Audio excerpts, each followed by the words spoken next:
एनबा awards में मिला ground report को best coverage on travel sector award. ENBA awards में मिला दिल ने फिर याद किया को बेस्ट एंटरटेनमेंट अवार्ड। कोरोना के तेजी से बढ़ रहे केसों ने एक बार फिर आम लोगों के दिलों में लॉकडाउन का खौफ पैदा कर दिया है। उत्तर प्रदेश में भी कोरोना के केसों में गैर मामूली इजाफा दर्ज किया जा रहा है। मगरबी यूपी में कोरोना इन्फेक्शन के सबसे ज्यादा मामले इन दिनों मेरठ में सामने आ रहे हैं। बढ़ते केसों को देखते हुए यूपी हुकूमत ने सख्त अहकामात जारी किए। योगी हुकूमत ने 100 लोगों के जमा होने पर पाबंदी आयद कर दी। ऐसे में एक बार फिर से लॉकडाउन के हालात पैदा होने से समाज का कमजोर तबका सबसे ज्यादा खौफजदा और परेशान नजर आ रहा है। बता रहे हैं कि बहुत ही बुरा हाल हो जाएगा भाई साहब। तो एक दुख बीमारी है घर में, वो खर्चा ऊपर से, छोटे छोटे बच्चे हैं, कैसा होता है। अमीर मालदार लोग तो अपने घर में बैठना खर्च कर लेते हैं, उनकी तो चल रही है भी नहीं। गरीब आदमी कैसे करेंगे? तो भाई अल्लाह ही बेहतर जाने आपके क्या होगा। गाड़ियाँ लोगों ने किस्तों पे ले रखी है जी, अल्लाह ही बेहतर जाने उनका क्या हाल होना। पर वाला किस्तें गाड़ी वापसी हो जाएंगी और क्या होगा, किस्तें कैसे है, बुरा हाल होना सड़कों पे उनका, हम जैसे भाइयों का। हमारे पे इतना सब पड़ेगा कि पहले हम टूटे पड़े हैं और छोटे छोटे बच्चे हैं। अब बच्चों के अब लॉकडाउन लग गया तो बस भूखे मरने की नौबत आ जाएगी, और जिसमें से जो जुड़ा हुआ था पहले वो सब खत्म हो चुका है। कारोबार की हालत तो बहुत खस्ता है, और पीछे लॉकडाउन लगा था उसके अंदर आन करके मुझ जैसे व्यापारी इतने परेशान हैं, क्योंकि लॉकडाउन के अंदर आमदनी जो बिक्री हुई थोड़ी बहुत उसको हम खा गए जी। अब जिन लोगों को हमने ले रखा था उसकी अदायगी के लिए बड़ी परेशानी हो गई, तो अब उसकी वो लोग उनसे माल मांग रहे हैं, तो वो कहना भाई पैसे पहले तो लाओ, तो उनको भी कहीं देना ही है। तो इस वक्त हम एक दोराहे पे खड़े हुए हैं और आगे ये ख़तरा मंडला रहा है। अल्लाह खैराफत रखे रब्बुल आलमीन। तो इस वक्त कोई समझ में नहीं आ रहा करे तो क्या करें जी। लेन देन के अंदर फ़र्क आ गया, जो बैंकों से ले रखा उसके अंदर फ़र्क आ गया। वो तो 3 महीने गवर्नमेंट ने हमें छूट दे दी थी, तो उसकी राहत मिल गई। बाकी अदायगी तो करनी है ही, उन्होंने थोड़ा टाइम बढ़ा दिया आगे। तो इस तरह हम बहुत ज़्यादा परेशान। कारोबार में बहुत फ़र्क है। जिस सूरत से हमने सोचा कारोबार हो, उस कारोबार अब रमज़ान सर पे है जी, पार्टी से माल मंगा रहे हैं, वो कह रहे हैं भाई अदायगी तो कर दो, क्योंकि उन लोगों को भी और देना, तो कहाँ से अदायगी कर दें। ये हमारा काम कारोबार है रोटी पकाने का। लॉकडाउन का असर ये पड़ेगा कि हमारा जो कारोबार था ये पहले भी ख़त्म हो गया था, इस बार में भी अब क्या ख़त्म हो जाएगा। तो हमारे तो रोटी हमारी रोजी रोटी के लाले पड़ जाएंगे, और जो हमारी झाड़ी है जो हम कमाते हैं हम उससे भी महरूम रह जाएंगे। हम क्या कमाएंगे, तो कैसे चलेगा? हमारा यही काम कारोबार है, झाड़ी हम करते हैं, हमें दिक्कत परेशानी इसमें है। ये हमारी गुजारिश है कि सरकार लॉकडाउन ना लगाए। हम अलीगढ़ में आज प्राइवेट स्कूलों के सरपरस्तों और असातिज़ा ने एक एहतजाजी मुजाहरा करते हुए अलीगढ़ के डीएम ऑफिस का घेराव किया और स्कूलों को खोलने का मुतालबा किया। इस दौरान हुकूमत की पॉलिसियों के खिलाफ भी जमकर नारेबाजी की गई। असातिज़ा का कहना था कि तालीमी सरगर्मियां बंद हैं, असातिज़ा की तनख्वाहें नहीं निकल पा रही हैं, स्कूल मुंतज़मीन बदहाली का शिकार हैं। हम लोगों ने विद्यालय खोलने को लेकर ज्ञापन दिया है। हम लोगों के विद्यालय 14 महीने से बंद हैं। पिछले साल हमने कोई आंदोलन नहीं किया, हमने सरकार की बात पूरी तरह मानी। पिछले साल जो हमारे पास जमा पूंजी थी हमने अपने रिश्तेदारों से लेके उससे खर्चा चला लिया, लेकिन अब हम वास्तव में कटोरा लेके हाथ में सड़कों पे घूम रहे हैं। इस सरकार को समझना चाहिए। कक्षा 1 से 8 तक स्कूल बंद किए गए हैं। हमारा कहना है सरकार से तत्काल स्कूल खोले जाएँ और शिक्षकों को आर्थिक सहयोग दिया जाए। चुनाव से पूर्व भी सरकार ने वादा किया था कि शिक्षकों को कोरोना काल का आर्थिक सहयोग देगी, लेकिन आज तक वह वादा पूरा नहीं किया गया है। ये कई प्रकार के शिक्षक संगठन है जिन्होंने अलग अलग अपनी बातों को रखा है। मेन ये है कि लॉकडाउन और कोरोना के तहत जो स्कूलों को बंद किया गया है उसको खोला जाए, एवं अन्य इसमें शिक्षा से संबंधित विषय है जिसके संबंध में इन्होंने कई लोगों ने ज्ञापन दिए। अलीगढ़ मुस्लिम यूनिवर्सिटी में यूं तो सभी तालीमी सरगर्मियां ऑनलाइन चल रही हैं, लेकिन इंतजामिया बोर्ड के इम्तिहानात ऑफलाइन कराने की तैयारी में है।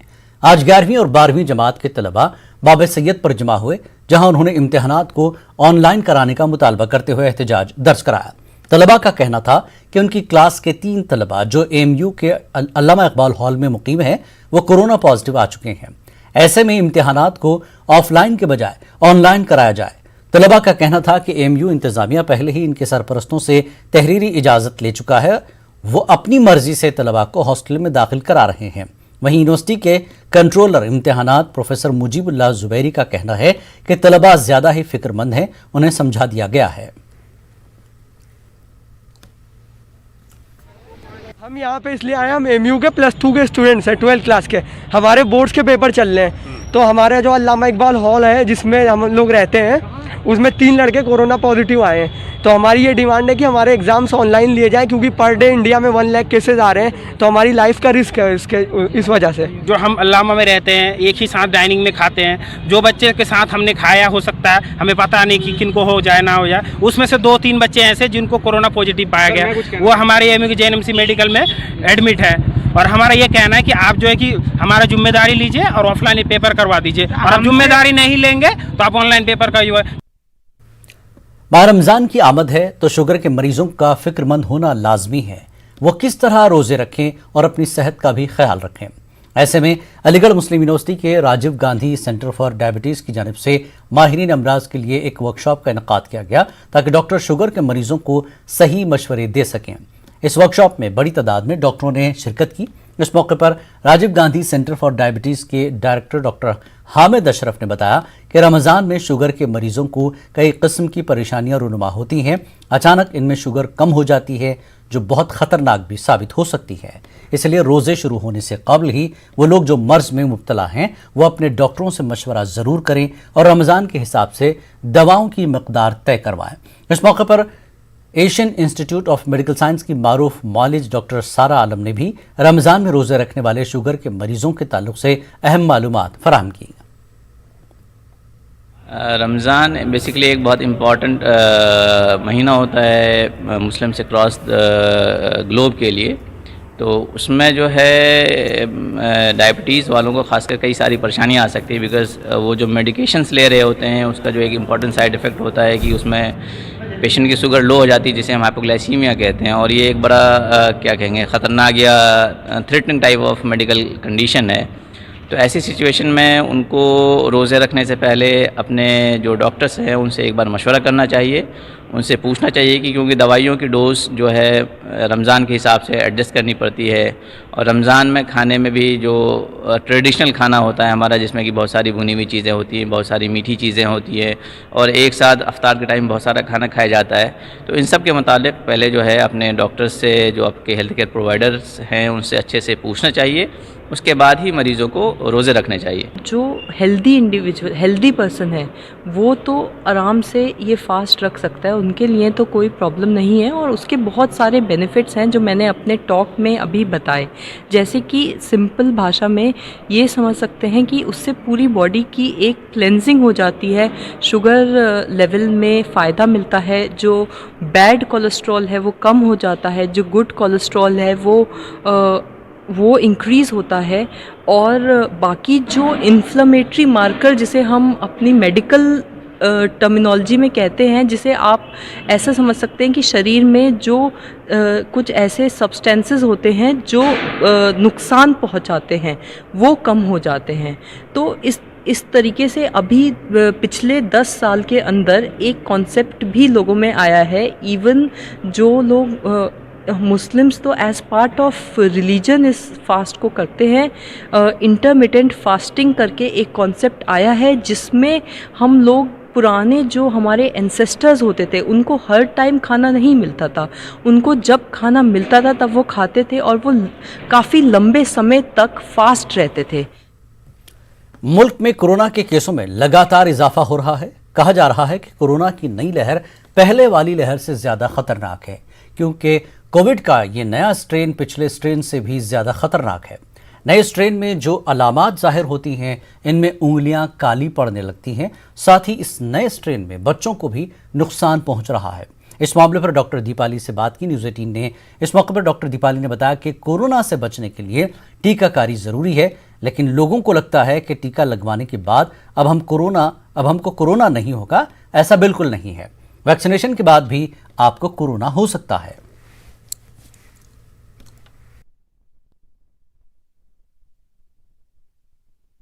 भारत में कोविड के केस लगातार बढ़ते जा रहे हैं और कोविड के ये जो केस बढ़ रहे हैं ये पहले से ज़्यादा घातक है, क्योंकि नया स्ट्रेन जो है वो पिछले स्ट्रेन से ज़्यादा घातक है। इस विषय पे बात करने के लिए हमारे साथ डॉक्टर दीपाली मौजूद हैं, उन्हीं से बात करेंगे कि ये नया स्ट्रेन क्या है और इससे बचा कैसे जा सकता है। डॉक्टर दीपाली, सबसे पहले तो हमारे दर्शकों को ये बताइए कि ये जो कोविड का नया स्ट्रेन है ये क्या होता है और ये पिछले वाले से कैसे चेंज है? देखिए, ये एक वायरस है, नोवल वायरस है, तो ये म्यूटेट करेगा और हम और भी म्यूटेशंस इसमें एक्सपेक्ट कर सकते हैं। जैसे जैसे वायरस म्यूटेट करता है वो अपने आप को बचाने के लिए म्यूटेट करता है कि एक से दूसरे व्यक्ति में वो म्यूटेट हो गया। कल नया एक स्ट्रेन भी पाया गया है इंदौर में, तो इस तरह हमें नए नए स्ट्रेन्स और मिलते जाएंगे और वो जो स्ट्रेन्स बढ़ रहे हैं वो लापरवाही की वजह से बढ़ रहे हैं। आज 1 साल से ऊपर हो गया है, आपके चैनल को भी मैं 1 साल पहले भी आपके साथ जुड़ी थी कि कैसे हमने दर्शकों को सबको सिखाया, मैसेज दिया कि SMS से बचे। SMS हो गया आपका सोशल डिस्टेंसिंग, आपका मास्क और आपका हाथों का हाइजीन। आज इसके अंदर भारत सरकार ने, भारत के साइंटिस्ट ने एक और चीज ऐड कर दी है, टीकाकरण। लोग टीकाकरण में ये सोच रहे हैं हम कोवैक्सीन कराएं, कोविशील्ड कराएं, क्या हम वैक्सीन कराएं? अगर हमने वैक्सीन ले ली है तो अब हमें मास्क की जरूरत नहीं है, हमें कोविड हो चुका है तो अब हमें दोबारा कोविड नहीं हो सकता है। तो कृपया इन मिथों को छोड़ दें, आरोग्य सेतु ऐप को फॉलो करें, मिनिस्ट्री ऑफ हेल्थ की वेबसाइट को फॉलो करें, ट्रस्टेबल चैनल्स को फॉलो करें, उन डॉक्टर्स की सुने जो आपको पता है क्रेडिट के साथ आते हैं। ये जो नया स्ट्रेन जो है इससे अगर हम बात करें तो कैसे डिफाइन करें? अगर किसी को कोविड हो गया है तो कैसे डिफाइन होगा कि नए वाले में किस तरीके के लक्षण आते थे और ये जो नया वाला है इसमें किस तरीके के लक्षण देखने को मिल रहे हैं? देखिए, नया स्ट्रेन लकीली भगवान की देन से इन्फेक्शियस ज़्यादा ज़रूर है मगर जानलेवा कम है पिछले स्ट्रेन से। दूसरी चीज़, इसके अंदर भी सेम ही चीज़ें। सबसे पहले लॉस ऑफ स्मेल आज भी कॉमन है। लंग्स के जो सिम्टम्स हो गए, सांस भारी होना, सांस फूलना जल्दी, बुखार आना, ये सब अभी भी कॉमन है। मगर जो नए फीचर्स देखे जा रहे हैं जैसे कि वॉमिटिंग हुआ, डायरिया हुआ, पेट में दर्द हुआ, कहीं पे बॉडी में क्रैम्प्स हुए और उसके 1-2 दिन बाद बुखार आई, खांसी आई, पल्स ऑक्सीजन, आपने सबको पता है आपकी पल्स ऑक्सीमीटर यूज करना है। अपने राइट हाथ के इंडेक्स फिंगर, अगर आप राइट हैंडेड पर्सन हो, लेफ्ट हैंडेड हो तो लेफ्ट हैंड की इस उंगली में आप अपनी मशीन लगा के अपने नस की, आप अपनी ब्लड वेसल की ऑक्सीजन देखें, वो डिप हो तो हॉस्पिटल जाएं। ये जानकारी सबको है। मगर फीचर्स के अंदर एक जो इंटरेस्टिंग चीज और देखी गई है वो है उंगलियों का कालापन होना। जस्ट सडनली एक्यूटली कालापन दिखाई दे रहा है इस नए स्ट्रेन में भी। हाँ जी, ना उंगलियों में, यहाँ पे जो उंगलियों के पास है यहाँ पे, मगर साथ में कोई और सिम्टम भी होना। मगर अधिकतर केसेस एसिम्टोमेटिक हैं, वो बिना किसी भी सिम्टम के फैल रहे हैं और वो कोविड पॉजिटिव भी हो सकते हैं। किस तरीके से बचा जा सकता है? ऐसे तो हम पूरे साल सुनते आए हैं और अभी भी शायद वही नियम है, लेकिन और लोगों को किस तरीके से, क्योंकि लोग जो हैं वो नियमों का पालन अभी भी नहीं कर रहे हैं, प्रोटोकॉल अभी भी नहीं फॉलो किया जा रहा है कोविड का, तो उसके लिए क्या किया जाए?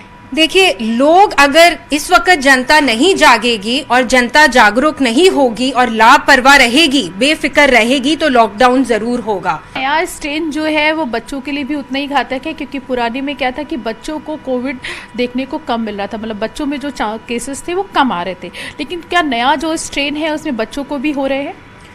देखिए, बच्चे तो ज़रूर इफेक्ट होंगे ही, क्योंकि ये स्कूल्स के, कॉलेजेस के खुलने से, रेस्टोरेंट्स में, शादियों में भीड़ भड़क्का होने से ही हुआ है ये म्यूटेशन और नया स्ट्रेन। सो बच्चे भी इस बार इफेक्ट हो रहे हैं, इसलिए इन जगहों को तुरंत बंद करना चाहिए और अलग मीडियम से स्कूलिंग वगैरह करनी चाहिए। शुक्रिया न्यूज़ 18 से बात करने के लिए। तो सुना आपने, ये थी डॉक्टर दीपाली जिन्होंने बताया कि किस तरीके से नए स्ट्रेन से बचा जा सकता है और सबसे ज़रूरी जो है वो कोविड के जो प्रोटोकॉल है उनको फॉलो करना पड़ेगा। कैमरा पर्सन नरेश के साथ प्रीति श्रीवास्तव, न्यूज़ 18 दिल्ली। माह रमज़ान की आमद है, इसको देखते हुए मेरठ में ख़ास तौर पर मुस्लिम आबादी वाले इलाकों में साफ सफाई, बिजली, पानी और हिफाजती इंतजामात को यकीनी बनाने के लिए आज जमीयत उलमा हिंद शहर मेरठ के जिम्मेदारों ने ज़िला इंतजामिया और नगर निगम के आला अफसरान से मुलाकात की। मुलाकात के दौरान जिम्मेदारों ने अपने मुतालबात पेश किए। आज हम लोग जमीयत उलमा शहर मेरठ के तमाम लोग जिम्मेदार हजरात जिलाधिकारी महोदय से मिले और उनको हमने इस बात का मेमोरेंडम दिया है कि 12 तारीख से रमज़ान का चांद नज़र आ सकता है और रात को तरावी होंगे और अगले दिन 13 तारीख को पहला रोज़ा हो सकता है और 13 तारीख को इनका नवरात्रि वगैरह भी है इनकी। और तो उसी तहत हमने ये कहा कि इस नवरात्रि के अंदर भी, रामनवमी के अंदर भी और रमज़ान के अंदर भी तमाम पानी, बिजली और सफाई की व्यवस्था कराई जाए। और इसके साथ ही तमाम मस्जिदों के आगे की जो सड़कें हैं अगर टूटी पड़ी हैं, जो नालियाँ टूटी पड़ी हैं, उनको दुरुस्त करा जाए। गलियों के अंदर हिंदू मुस्लिम दोनों इलाकों के अंदर जहाँ स्ट्रीट लाइटें टूटी पड़ी हैं उनको ठीक कराया जाए। और पूरे रमज़ान के महीने के अंदर जहाँ मुस्लिम इलाके के करीब में शराब खाने हैं उनको बंद किया जाए।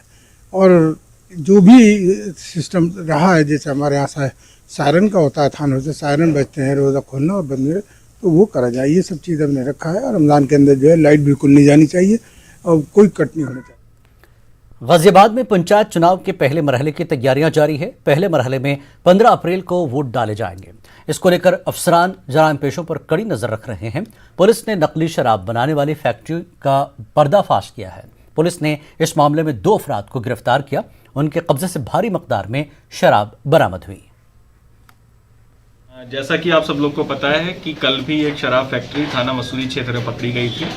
उसी क्रम में जब हमने सारी चीज़ें उसमें खंगाली, उसमें पूछताछ की और जब सारी चीज़ें पता करने का प्रयास किया कि ढक्कन कहाँ से आते हैं, रैपर कहाँ से आती हैं, बोतल कहाँ से आती है, जो स्पिरिट है इस्तेमाल होती है शराब बनाने के लिए वो कहाँ से आती है, तो उसको जब हम ट्रेस करते हुए चले तो यहाँ पर एक सूचना मिली थी मोदी नगर की। उसको ट्रेस करते हुए जब हम आ रहे थे तो जहाँ पर छापा मारा गया तो वहाँ छापा मारने का थाना निवाड़ी क्षेत्र में, तो वहाँ पर भी हमें एक फैक्ट्री मिली जो कि उसी गैंग से संबंधित लोग ये चला रहे हैं।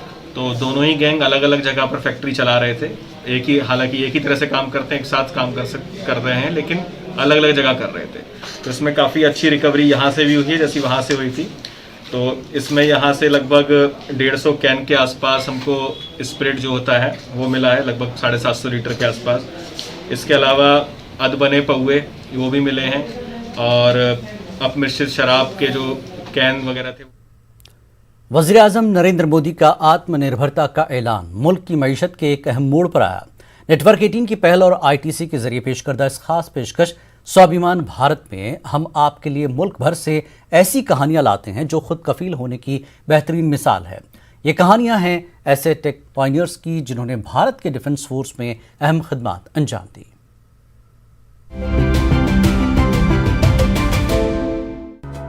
भारतीय एरोस्पेस में जाना माना नाम हिंदुस्तान एरोनॉटिक्स लिमिटेड। HAL का इतिहास और विकास पिछले 8 दशकों में हुए भारतीय उद्योग के विकास के बराबर ही कहा जा सकता है। So over the years we have come a long way and we have been supporting the Indian Defence Forces to the extent that almost 80% of the Indian Defence Force aircrafts, whether it is Army, Air Force, Navy or Coast Guard, is either supplied by us or maintained by us. Make in India में अग्रणी रहे बेंगलुरु की इस company का लक्ष्य aerospace उपकरणों के design, विकास, विनिर्माण और रखरखाव में आत्मनिर्भरता हासिल करना है। As part of the Atmanirbhar Bharat, we also should ensure that the ecosystem should also develop along with us, so that we don't have to go to a foreign source for buying materials.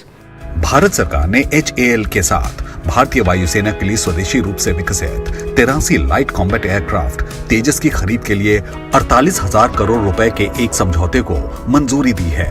इस पहल के साथ आज HAL आत्मनिर्भर भारत के आसमान में ऊंची उड़ान भर रहा है।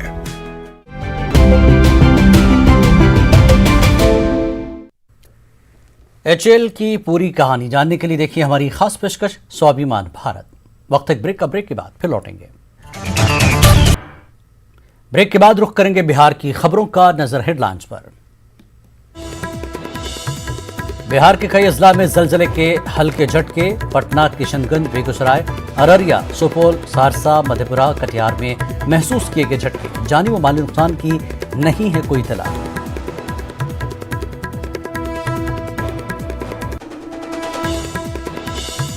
BSEB ने जारी किए मैट्रिक के नताज। 78.17% तलबा हुए कामयाब।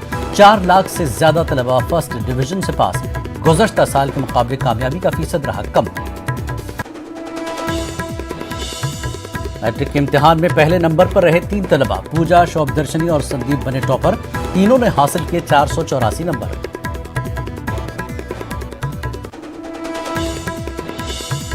सासाराम में तलबा का सड़कों पर हंगामा। पोस्ट ऑफिस चेक पर तोड़ फोड़। पुलिस ने 9 तलबा को किया गिरफ्तार।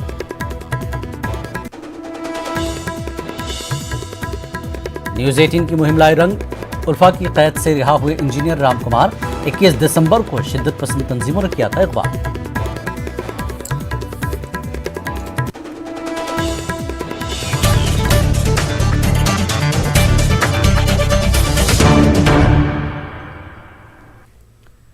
मौलाना आज़ाद नेशनल उर्दू यूनिवर्सिटी के professor doctor Zafaruddin, director centre for Urdu culture studies and directorate of translation and publication का आज हैदराबाद में इंतकाल हो गया। वो यूनिवर्सिटी के वलीन PRO थे। उनकी निगरानी में फासलाती तालीम के शोबे की सैकड़ों किताबें तैयार हुई। इनकी निगरानी में 66 किताबें तैयार की गई। डॉक्टर जफरुद्दीन गया बिहार के रहने वाले थे। आला तालीम इन्होंने दिल्ली यूनिवर्सिटी में हासिल की थी। कई बरस दिल्ली के रोजनामा कौमी आवाज से वाबस्ता थे। जफर साहब को पिछले चंद दिनों से सांस लेने में तकलीफ हो रही थी। बुखार भी था, कोविड का भी टेस्ट होने वाला था, लेकिन आज सांस की तकलीफ कुछ ज्यादा ही हो गई थी। अस्पताल में डॉक्टरों ने बताया कि इनको दिल का दौरा पड़ा है। नमाज जनाजा मस्जिद कुबा, खादरबाग, नारल नगर में मंगल को बाद नमाज फजर अदा की जाएगी और तदफीन कब्रिस्तान दरगाह हजरत कमालुल्लाह शाह, निमोली अड्डा निज़द Kachiguda traffic police station Hyderabad में अमल में आएगी। पसमानगान में अहलिया डॉक्टर मसरत जहां, associate professor department of Urdu मानू के अलावा 2 फर्जंदान और एक दुख्तर शामिल हैं। बिहार में 10वीं जमात का नतीजा जारी कर दिया गया है। इस मरतबा पास होने वाले तलबा का फीसद 78.17 रहा। 4 लाख से ज्यादा तलबा ने अव्वल दर्जे में कामयाबी हासिल की है। ताहम गुज़श्ता साल के मुकाबले में इस मरतबा नतीजा कम रहा। 3 तलबा ने मुश्तरका तौर पर टॉप किया है। जमुई की पूजा कुमारी, रोहतास के संदीप कुमार और जमुई के शोब दर्शनी ने 484 नंबरात हासिल करके मुश्तरका तौर पर टॉप किया है। इस मरतबा 10वीं के इम्तिहानात में 16,84,466 तलबा ने शिरकत की थी।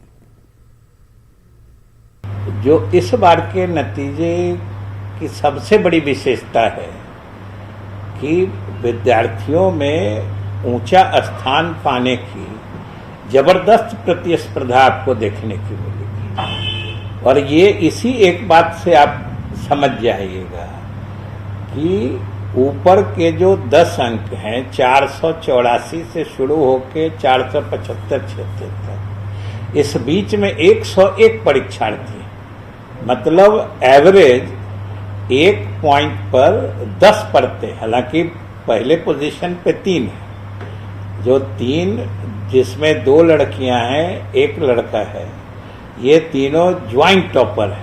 एक ही मार्क 484 तीनों को आया है। और उससे भी बड़ी अच्छी बात है कि ऊपर के जो 2 पोजीशन है, फर्स्ट और सेकंड, इस पे फर्स्ट पे 3 है और सेकंड पे 7 है लड़के। और उस 10 परीक्षार्थियों में 7 लड़कियां हैं, 3 लड़के हैं। इस बुलेटिन में फिलहाल इतना ही। आदाब।